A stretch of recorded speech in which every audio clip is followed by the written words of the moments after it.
Ó, eu confesso pra você que eu sempre tive uma relação meio conturbada com a lente zoom. Porque lá no meu início da fotografia, eu descobri as lentes fixas.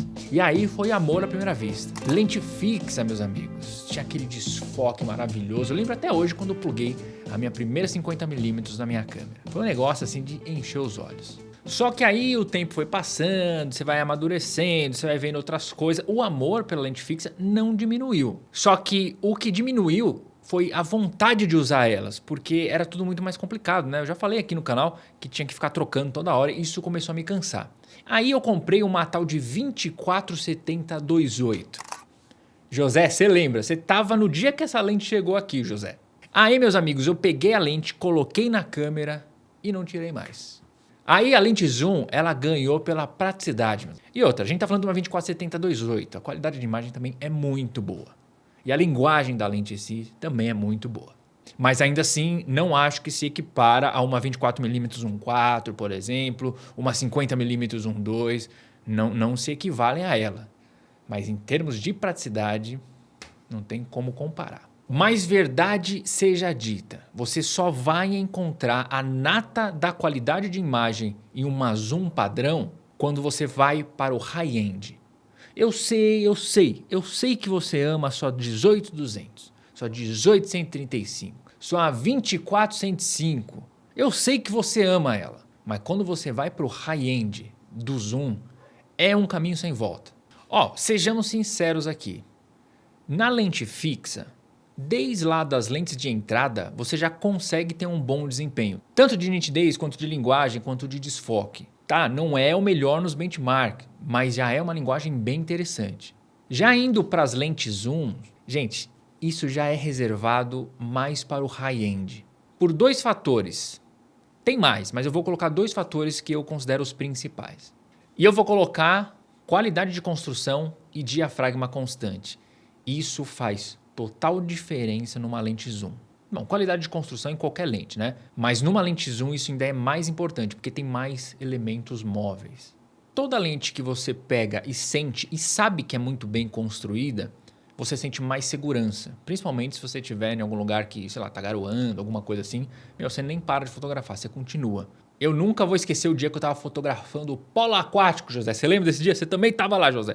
A gente tava lá fotografando o polo aquático, eu com a minha 18-55 aqui na beira da piscina, assim, ó. Cara, voou uma gotinha miserenta que caiu exatamente na chavinha do foco, onde liga e desliga o foco. A lente pereceu.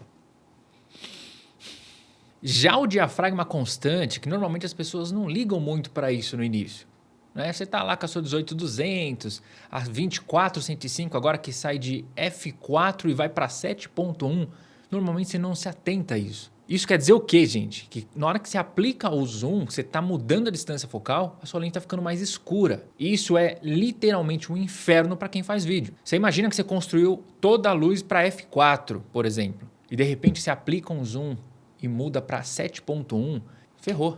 Para quem faz foto no estúdio, ferrou. Você tem que iniciar a sua produção no diafragma que ela vai ficar sempre, que seria o 7.1, por exemplo. Então esse lance do diafragma constante, ele é muito importante. E isso também está reservado só lá no high-end das lentes zooms.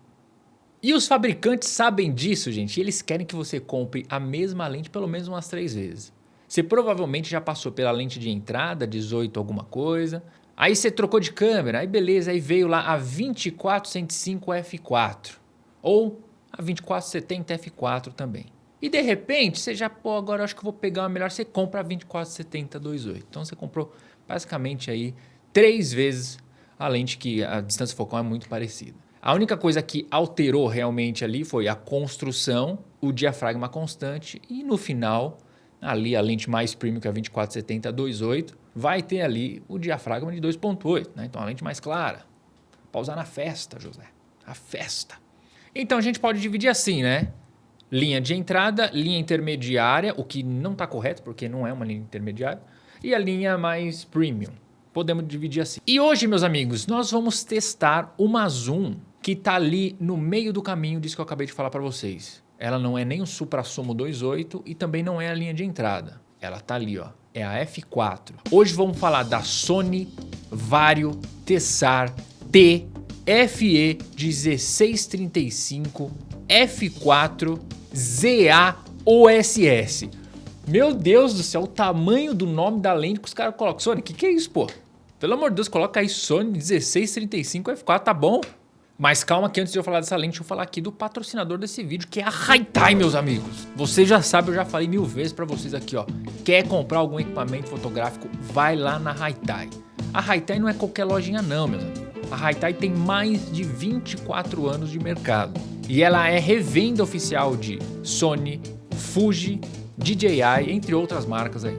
E o mais interessante, gente, todos os equipamentos vai com garantia. Isso é o mais importante. Inclusive, essa lente de hoje vai estar numa promoção bem interessante. Você dá uma olhadinha que eu vou deixar o link na descrição aí pro site da Haitai ou pro Instagram deles, que aí vocês chamam eles lá e falam: ah, queria comprar essa lente que o Ronaldo falou aí. Calma, mas eu review primeiro, hein? Então é isso, meus amigos. Haitai vai estar o link aí na descrição para você acessar o site deles. Então bora falar das specs dessa lente que... eu vou ter que falar o nome de novo da lente, né? É gigantesco. Deixa eu pegar a cola aqui. Então vamos lá. Escreve aí, ó. Sony Vario Tessar T asterístico FE 1635 F4 ZA OSS.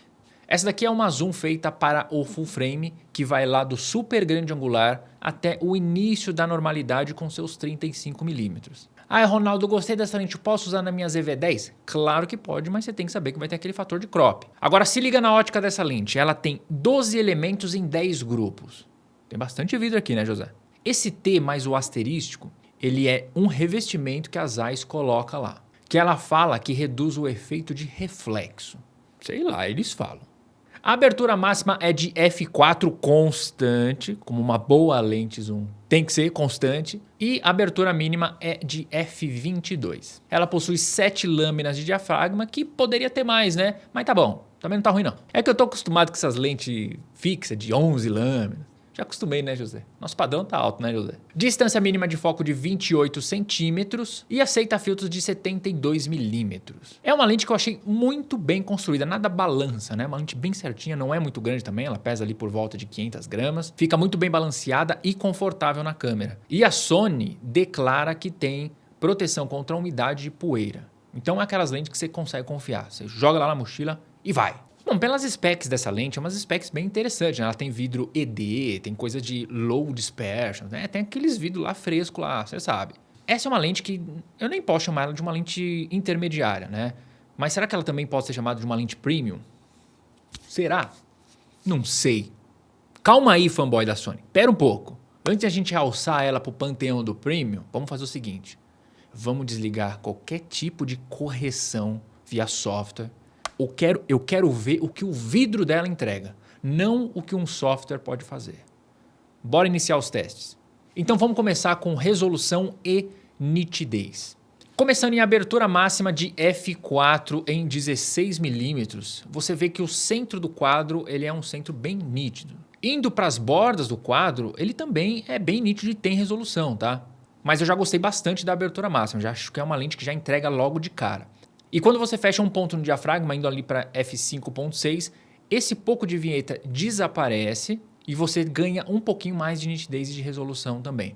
Mas assim, não é uma lente que é necessário você fechar de f4 para 5.6, porque essa resolução que você ganha na vida real, fotografando para valer e não um gráfico que nem eu fiz, é imperceptível.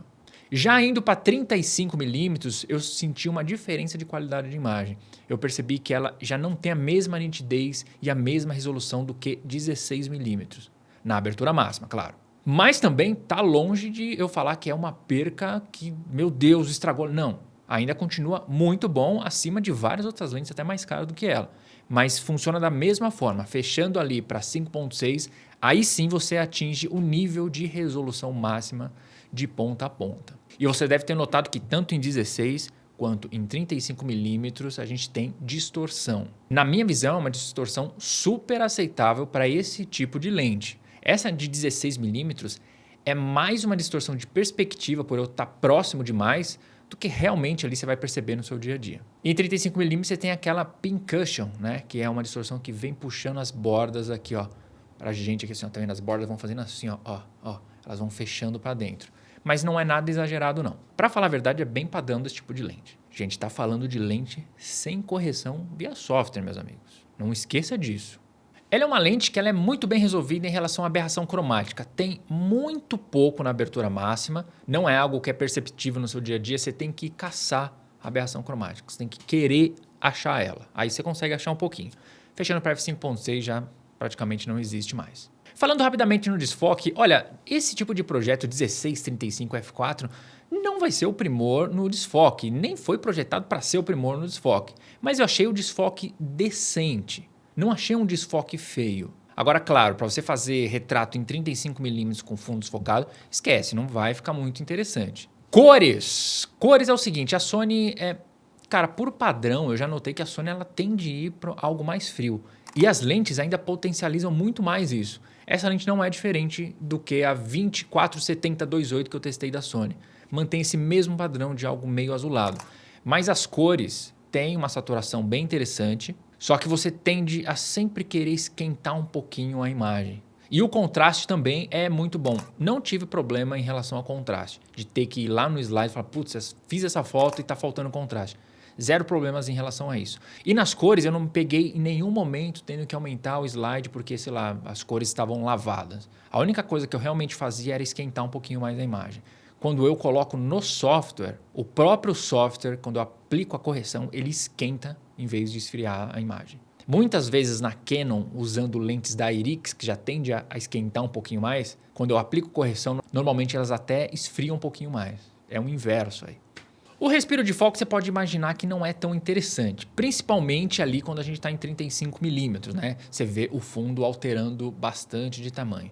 Aí você pode falar, pô, Ronaldo, mas isso aí não é a lente de cinema, não é natural. Sim, eu acho natural, eu não acho que isso é um defeito. Eu só estou informando vocês que o fundo vai abrir um pouco mais. Principalmente em 35mm. 16 já é bem mais tranquilo. Mas eu usei essa lente para filmagens e eu achei fantástica. Daqui a pouco vocês vão ver os exemplos. Falando do flare, eu não tive nenhum problema de ter perca de contraste por causa de flare. Eu cheguei a fotografar na rua, zero problemas em relação a isso. Eu fiz uns takes para mostrar para você o desenho do flare, para ver se você gosta desse desenho, tanto em 16 quanto em 35. Eu achei mais bonito em 16, né? Foram uns negocinhos mais interessantes assim. O sistema de foco eu achei rápido e preciso. Eu fiz vários testes, até com iluminação ruim, ele mandou muito bem, não me perdi o rosto, tanto para foto quanto para vídeo. Eu tive assim a quantidade de zero problemas de foco com essa lente. E galera, eu usei essa lente tanto para fotografia quanto para vídeo. Eu adorei o desempenho óptico dessa lente, é uma lente que você confia. Não é aquela lente que você fica, putz, tem que fechar numa abertura tal, porque senão não vai ficar legal. Não. Qualquer abertura que você usar, você vai voltar com um arquivo de qualidade. Agora, se vai ser bom ou não, aí depende de você, meu amigo. Depende do seu trabalho como fotógrafo. Porque a lente, ela só enxerga aquilo que você aponta. Eu usei ela largamente na Sony A9 III para fazer vídeos, né? Então depois, se você quiser voltar no review da A9 III, muitos daqueles takes foram feitos com essa lente aqui. Você lembra do vídeo chamado A Fotógrafa? Todos aqueles takes em movimento, que eu estava com a câmera no gimbal, foi feito com a A9 III junto com a 1635. E esse lance do diafragma constante te traz a segurança de você montar a luz e poder ficar alterando no zoom sem medo nenhum. E um detalhe que eu gostei bastante, é uma lente de verdade. Todos os testes, já falei e vou repetir, é feito sem correção de software. A menos que exista alguma correção que eu não consiga desligar, porque a Sony bloqueia, de resto é sem correção de software. Então você pode ver que é uma lente que tem bastante qualidade aí, tem muito mais prós do que contras. Agora, se eu vou alçar ela ao panteão sagrado das lentes, o mesmo panteão que tá as lentes de cinema, José, não, gente, não vou alçar ela no panteão, porque o panteão é o panteão, né, bicho? Pera aí, pô, a gente não consegue colocar uma lente f4 no panteão, tem que ser pelo menos ali uma 2.8. Tem que respeitar o panteão. Mas eu tenho certeza que você precisa de uma super grande angular zoom, essa é uma lente bem legal. Você sabe, vai ter o link aí embaixo da Hi-Tai para você, se você quiser comprar essa lente. Eu não sei quanto tempo eles vão fazer de promoção, não sei. Também não é uma lente baratinha, mas é uma lente muito legal. Então é isso, meus amigos. Eu espero que você tenha gostado desse vídeo. Deixa nos comentários aí alguma lente que você quer que eu teste. Quem sabe eu não posso pedir lá para a Hi-Tai, eles enviam aqui para nós. Pode ser para Fuji, pode ser para Sony, pode ser para Canon também, certo? Então é isso. Não esquece de se inscrever no canal, deixa aquele joinha e fui!